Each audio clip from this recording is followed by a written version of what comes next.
From WBAL TV 11 News, this is a special report. Good afternoon. I'm Andre Hepkins in the WBAL TV 11 newsroom. Good afternoon. This live news conference joining me Governor today, Larry Hogan to announce his roadmap to recovery.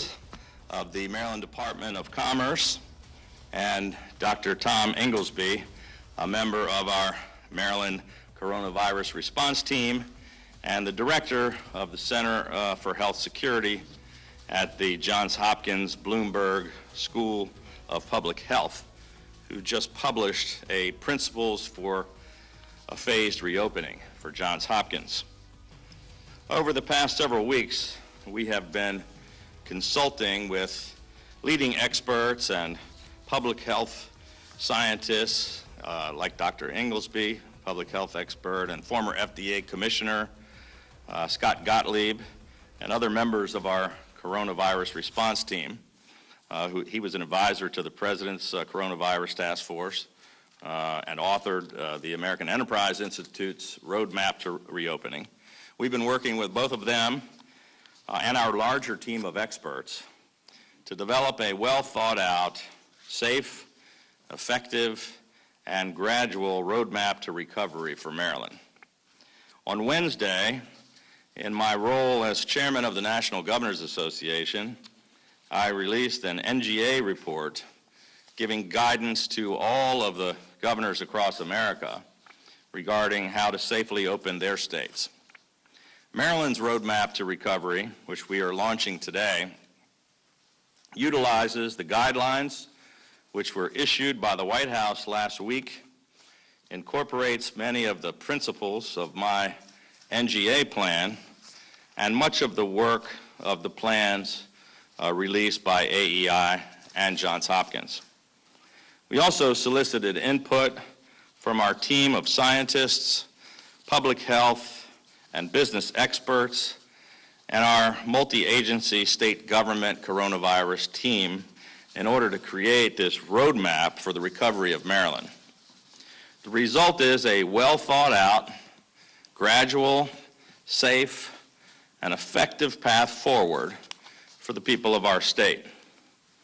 The federal guidelines issued by the President last week call for states to meet specific gating metrics before considering lifting restrictions. That includes a 14-day downward trend in key numbers. Here in Maryland, we took some of the earliest and most aggressive actions in the nation to slow the spread of COVID-19. Because of those efforts of everyone, we have far fewer cases, hospitalizations, and deaths than all of the models we're calling for. We have been successful in flattening and lengthening the curve in our state, and we have not had the very high spikes that you have seen in other states.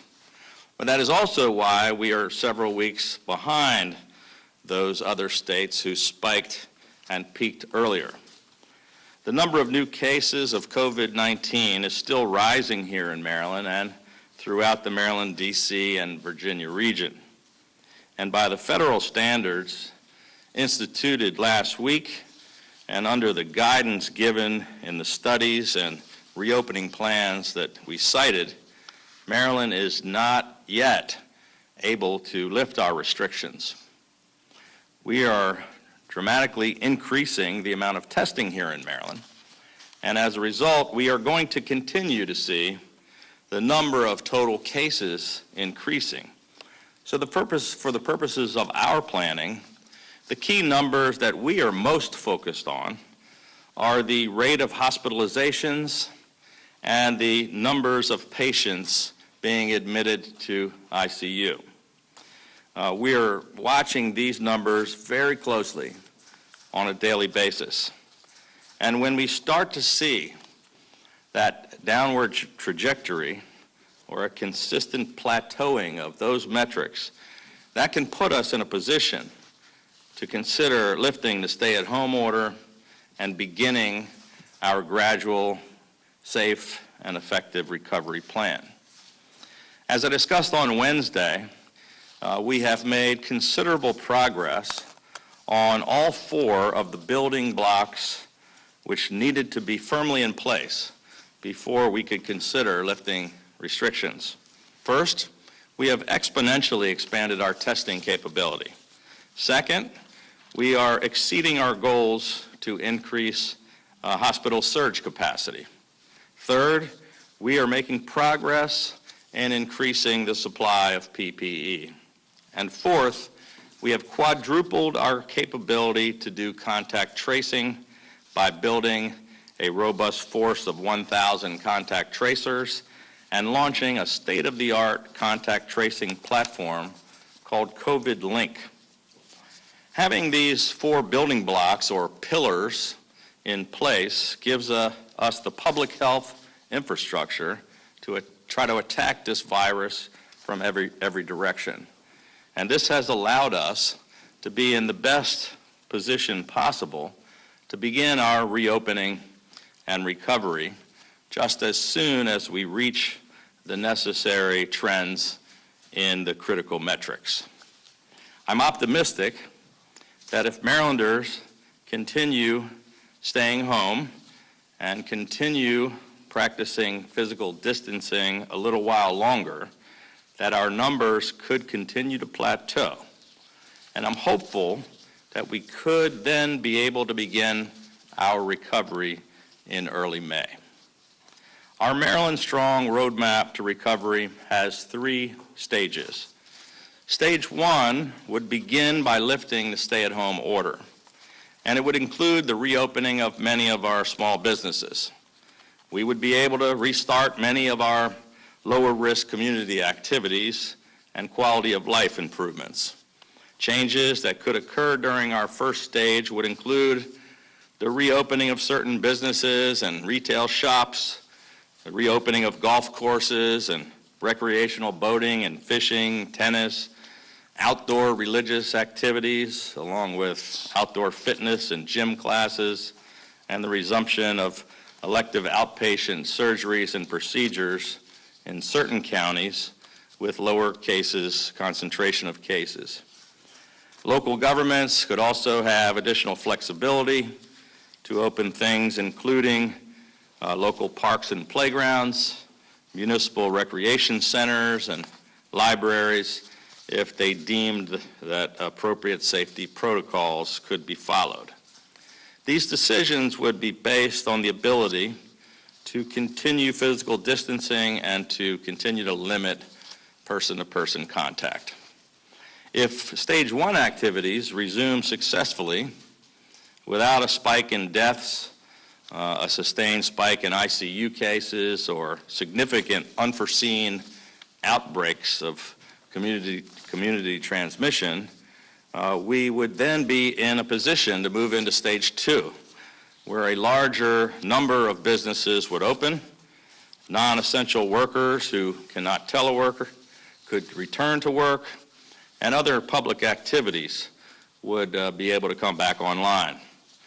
Indoor religious gatherings could resume with perhaps limited capacity and physical distancing measures.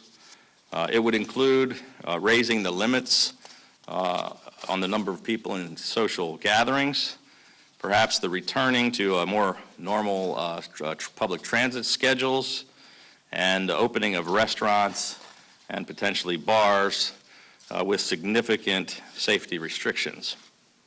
And then the third and final stage would be reinstituting higher risk activities such as larger social gatherings, events, religious gatherings and activities at entertainment venues, and a further lessening of restrictions at hospitals and eventually nursing homes. I want to stress that each of these recovery stages will need to be instituted in a safe, gradual, and effective manner. If we try to rush this, and if we don't do it in a thoughtful and responsible way, it could cause a rebound of the virus, which could deepen the economic crisis, prolong the fiscal problems, and slow our economic recovery. Look, I'm a lifelong small businessman, and the entire focus of my administration has been growing the private sector, creating jobs, and turning our economy around. It's the reason I ran for governor.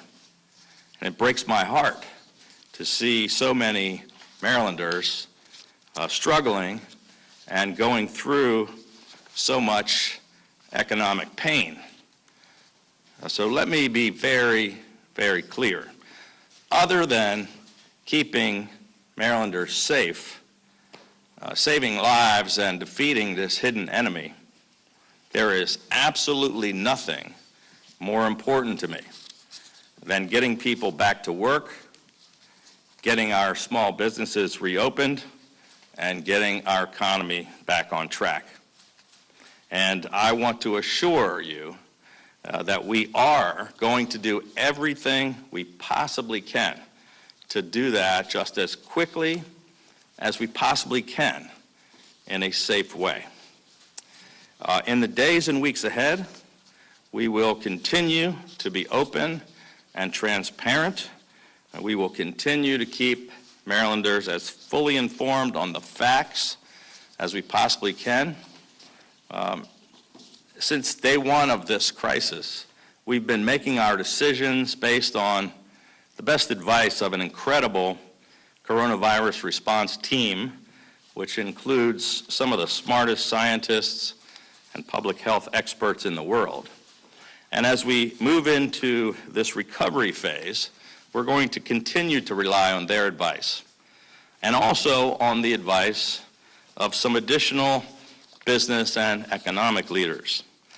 Our coronavirus response team has now transitioned into a coronavirus recovery team with some additional distinguished leaders who have joined this effort, including my partner in government, Lieutenant Governor Boyd Rutherford, who has been a major part of all of our efforts.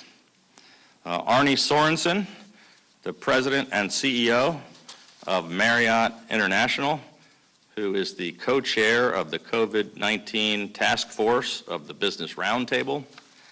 Robert Doar, the leading economist and the president of AEI, the American Enterprise Institute. Kevin Plank, the executive chairman of Under Armour and a trustee of the University of Maryland Foundation. Jim Davis, the chairman and co-founder of Allegis Group, the largest staffing firm in the United States.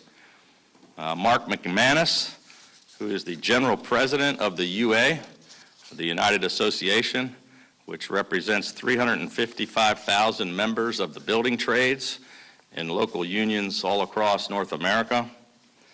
And Augie Chisera, who's the president of M&T Bank's Baltimore and Chesapeake regions and a board member of the Economic Alliance of Greater Baltimore.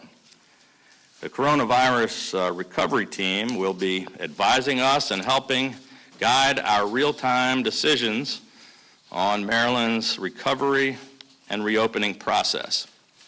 We have also assembled 15 industry-specific advisory groups, which will be coordinated by our Department of Commerce and the Governor's Office of Community Initiatives.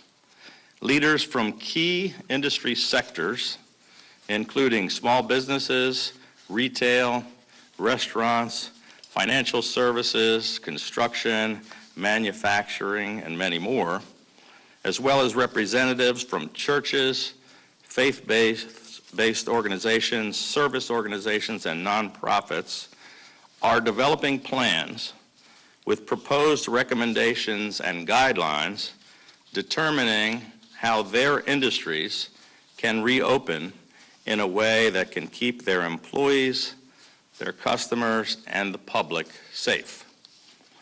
I want to stress that even as we begin our recovery, we won't be able to just flip a switch. Unfortunately, life is not going to just immediately go back to normal. In fact, it is important to recognize that until a vaccine is developed, the way we go about our daily lives and the way we work is going to be significantly different for a while longer. But as we begin to reopen, it will continue to be important for Marylanders, particularly older and more vulnerable Marylanders, to continue to stay home as much as they can. And all Marylanders should continue to avoid crowds and gatherings, and they should continue to practice physical distancing and to take precautions to protect themselves, their families, and their fellow Marylanders. The full details of our Maryland Strong Roadmap to Recovery, the federal guidelines, the NGA plan, as well as the AEI and Hopkins reports are all available at governor.maryland.gov/recovery. Together, we are going to defeat this deadly virus, and together, the state of Maryland will return stronger and better than ever.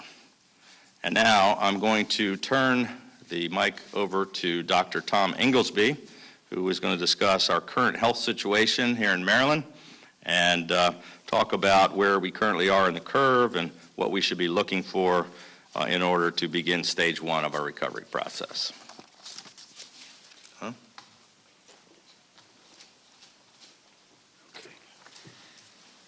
Thank you, Governor Hogan. It's good to be with you and your team here, and I wanted to start by offering my words of support for the direction you are leading the state here. We all want the state to reopen as quickly as it can, but it's clear that if we open the state today, we would risk a fast acceleration in the epidemic to very high numbers. The early social distancing measures put in place by the governor and his team stopped the rapid rise in cases and have flattened the curve in Maryland. New daily cases in the last 2 weeks have been plateauing. If we hadn't put social distancing measures in place the way they have been instituted, the numbers in this state would still have been going up rapidly, perhaps doubling every 5 to 6 days, as they have in many places in the world. At this point, for the state to move forward in easing social distancing in a lower risk way, there needs to be a period of declining hospitalization and ICU stays and deaths from COVID in Maryland. There isn't a decline yet, and we need to keep going to get to a point where the numbers are starting to move downward. As we wait for that decline to happen, we also need to be moving as quickly as possible to ensure 3 other important conditions are in place in the state. We need to have widely available diagnostic testing, and the arrival of 500,000 tests in Maryland this week, in addition to the other testing efforts that are underway, has changed that situation dramatically for the better. We need to have enough masks, gowns, and gloves for our healthcare workers and others in critical positions that are high risk, and that is something that the state and hospitals are fighting for all the time. There's a lot of work going on around that. And we also need to have built strong capacity to isolate cases, trace contacts, and have them get into quarantine. It's really great news to hear that the state has been able to hire a substantial workforce to do that work so it can start to make rapid progress to break the chains of transmission of COVID in our state. When reopening does happen, it will be important for people to understand the settings and work that are lower risk versus more high risk. Outdoors will be safer than indoors.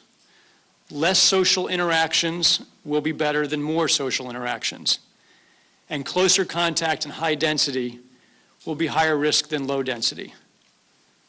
Workplaces can take mitigation measures to lower their own risks, and they should be planning on those now so they can lower the risks as best they can when their businesses begin to reopen. Unfortunately, this virus is going to be in our state and our country until we have a vaccine and our population gets immunity. So even when the state does begin to reopen, it will be critical for the public to know that its own individual efforts will still be very important. Taken together, all of our collective actions and decisions will either slow this virus down or they will speed up the spread. So we're going to need to keep wearing cloth masks in public. We're going to need to keep our physical space of 6 feet or more. And we're going to need to telecommute when we can and it doesn't disrupt business operations. All of these things will make a big difference when we add them together collectively. So in closing, I want to just say again that the plan that the governor is laying out today is the right path for the state. And I think it's important now to focus hard on getting the plan and programs in place to lower the risks of reopening when that can begin. Thanks very much.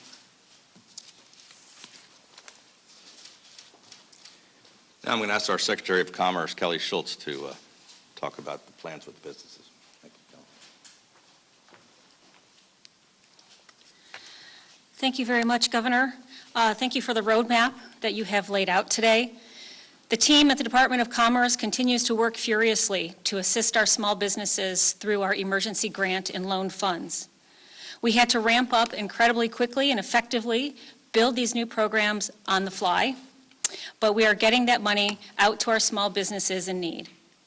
And so far, we have identified roughly $25 million worth of eligible applications within our grant program alone. But that's not enough, and we'll continue to do more. We have also received over 230 applications for our emergency manufacturing incentive to support Maryland companies who can produce PPE. We're working quickly to process those applications so we can get grants to those great companies.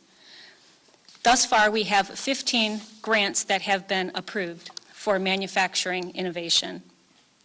While we have been taking those immediate steps, we have also been looking ahead towards recovery and reopening. For the past few weeks, our business development team at the Department of Commerce has been working closely with our partners in the business community to form 13 industry recovery advisory groups. These will allow stakeholders in these industries to provide insight into the most efficient approach to restarting operations while at the same time protecting the health of their employees and of all Marylanders.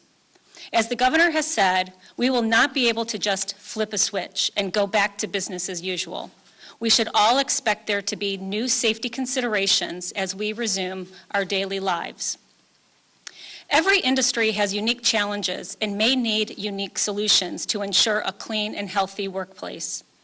Our advisory groups are composed of stakeholders from key industry sectors that have been particularly impacted by the pandemic and by the difficult choices we had to make to reduce the spread of COVID-19. Tourism, to just name one, was hard hit in everything from attractions to casinos to accommodations, to those places where people come together, such as restaurants and performance venues. That advisory group was the first one we formed and brings together a variety of tourism and tourism-related industry organizations, business leaders, and partner organizations from throughout Maryland. They'll be identifying the critical steps that will need to be taken to get our tourism businesses up and running again, such as working with local health officials to possibly get approval occupancies, rehiring the local workforce, or learning how and wondering when to start restocking the goods and relaunching the services that they are performing. We have also convened specialized panels within the tourism industry for restaurants and bars, accommodations, retailers, attractions, tourism transportation, destination, and sports. The Manufacturing Industry Advisory Group will ensure that industry has a seat at the table for discussions about the steps we'll take when we're ready to start opening up again. We'll be identifying the critical information that will need to be considered to get our businesses up and running, such as making sure all manufacturers can open. We know some right now are open and some are not. And considering a push to buy local and encouraging businesses and consumers to purchase from Maryland-based manufacturers. We also know that the price of some raw materials is now at a premium, which poses yet another great challenge for this industry. After launching the tourism and manufacturing panels, we expanded our scope over the past weeks. We now have an advisory group for construction and development, one for professional and financial services, and one focused on small businesses, which includes personal one-on-one services and the neighborhood mom and pop shops all across Maryland. Our advisory groups represent Marylanders from across the state and from across all walks of life. Each group is compiling recommendations and best practices for how they can operate safely and make sure they are protecting their employees and their customers. I also want to note that we have convened a Maryland Arts Recovery Advisory Group, which is a collaboration between the Maryland State Arts Council, the Fine Arts Office of the Maryland State Department of Education, Maryland Citizens for the Arts, and the Arts Education in Maryland Schools. They are developing a plan for the future of the arts in Maryland, including recommendations for virtual engagement, best practices for in-person engagement, designing a reopening marketing campaign, and strengthening arts advocacy messaging. Maryland will rebound from this pandemic, but it will require collaboration and teamwork. There will be open lines of communication between the government and the private sector, and we will work hand in hand with our business community as we continue down this path of recovery. Thank you.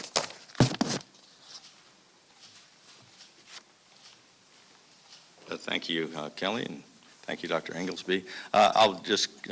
Kelly mentioned 13 task forces. I said 15. Steve McAdams, who's the director of the Governor's Office of Community Initiatives, has 2 different additional task forces, not business-related, that are with the faith-based and churches, places of worship, and nonprofit groups that he's also convening and getting their input.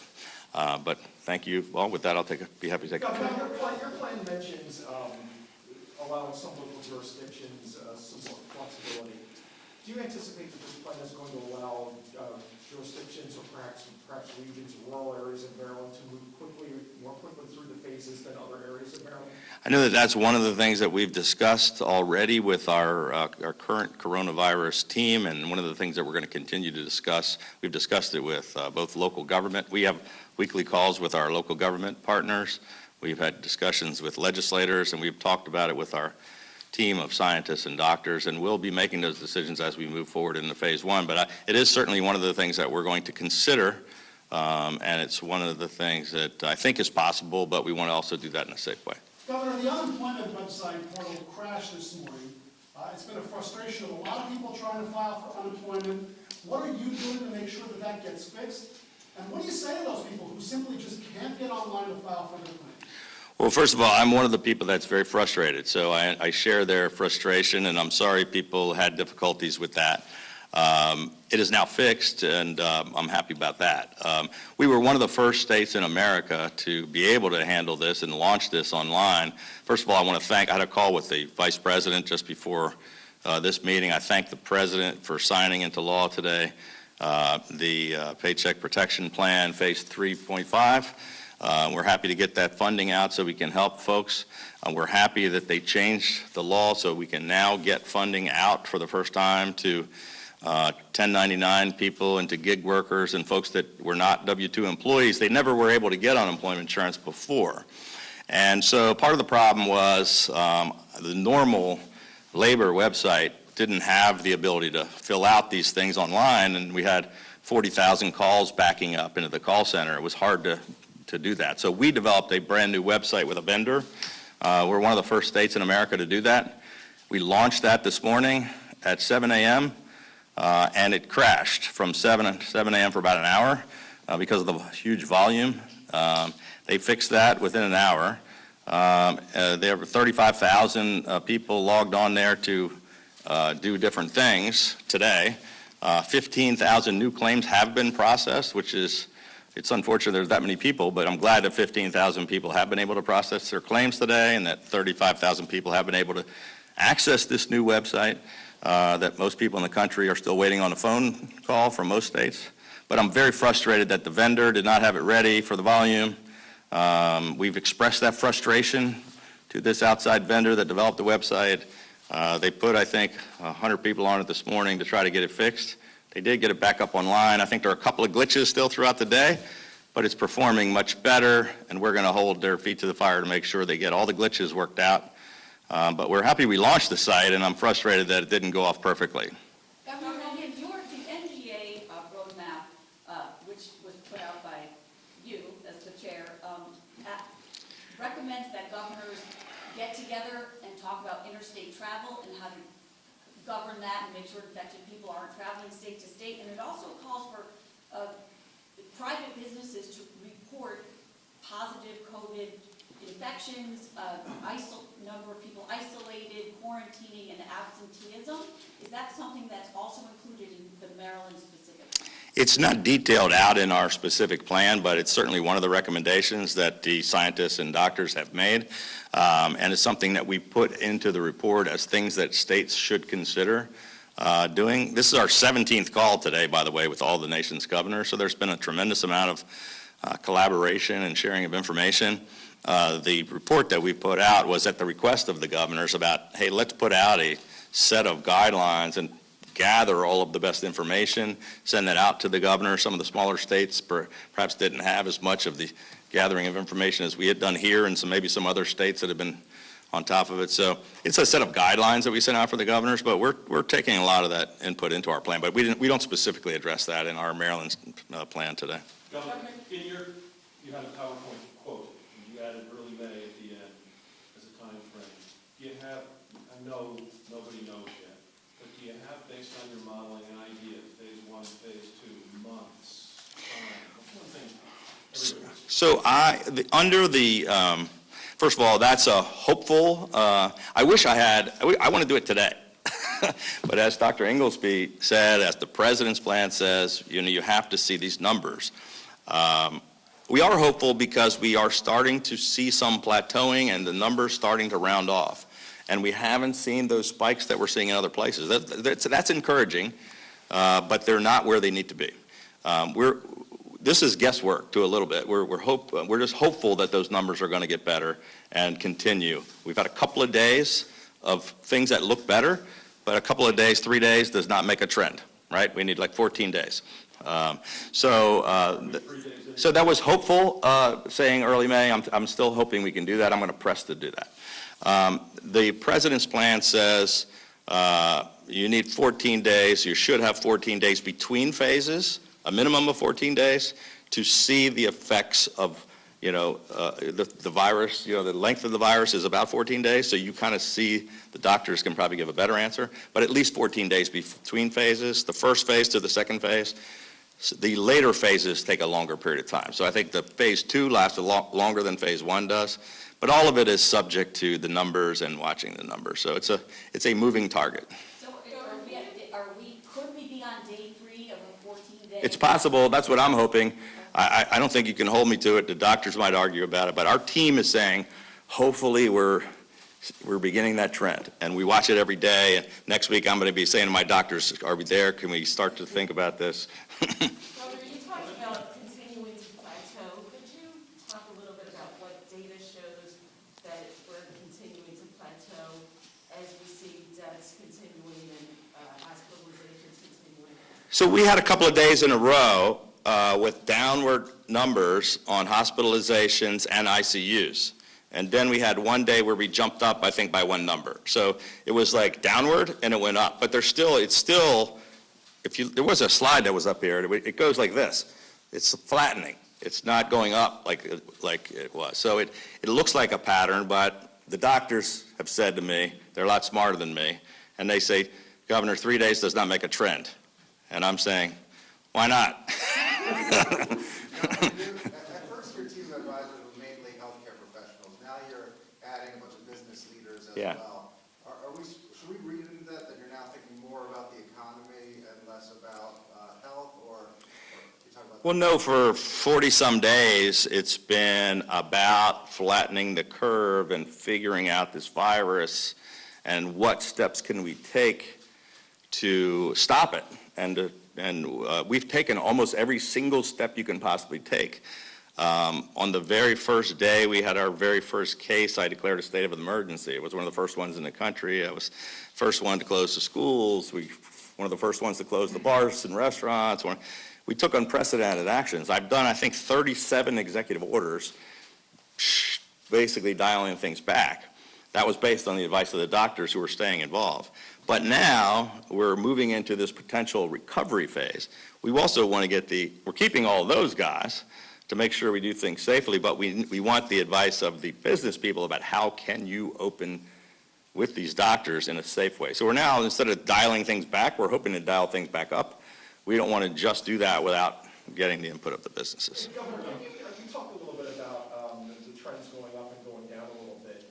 If we have a couple of days of trends going down and then a small deviation or a tick back up, does that reset the clock? No, it's not. I mean, it doesn't for me, because people have talked about, you know, if you're looking at a thing going generally downward one day, sometimes the numbers are a little bit off because recording, like there's a batch of cases. We've noticed on Sundays the numbers are down. They go up on Monday because they don't put as many of the tests in. You know, sometimes they don't record things until Monday because people took off on Sunday. So one little day of deviation, I'm not going to say, oh, we're restarting a clock. It's what does the trend look like over a period of time? Governor, Hogan, Yeah. how difficult will it be to open restaurants and bars? That's one of the things that the restaurant association, the restaurant teams are going to be trying to come up with plans. We're going to talk to the doctors, but I think, you know, there's going to be ways to do it safely. It's not going to be, you know, the first thing we do, that's for sure. You know, but I think restaurants will be able to open faster than bars. But if you're distancing, perhaps people have talked about limiting the occupancy. You take out every other table. If tables are 6 feet apart, if the servers are masked and gloved, then, you know, it's possible to open up restaurants in a safer way. We're trying to encourage, we have been from the day one, keeping as many of them as open as possible to do curbside and delivery, and we want to get our restaurant workers, we want to keep our restaurants in business, we want to keep those workers working, but we want to make sure that everybody's safe. Last question. Where do schools fall in the framework? She didn't get one. In keeping focus on hospitalization and ICUs, is that leaving out nursing homes where many residents have intubate orders or Well, hospitalization? the nursing homes continues to be one of our biggest issues, parts of concern. It's where many of our cases are, so those are in the numbers because many of our ICU cases and many of our deaths, sadly, are coming from the nursing homes. They're our most vulnerable population, so they are in those numbers, but that's also why, that's where we're focusing our testing. That's where we've put these strike teams. That's where we have these federal teams that are coming in to assist us. So the nursing homes continues to be a place where we're concerned about the outbreaks. But we're not watching different numbers in the nursing homes because they're calculated into the increased numbers of cases, numbers of hospitalizations, number of ICUs, and number of deaths. And unfortunately, they're a high percentage of all of those. So thank you all very much. Thank you.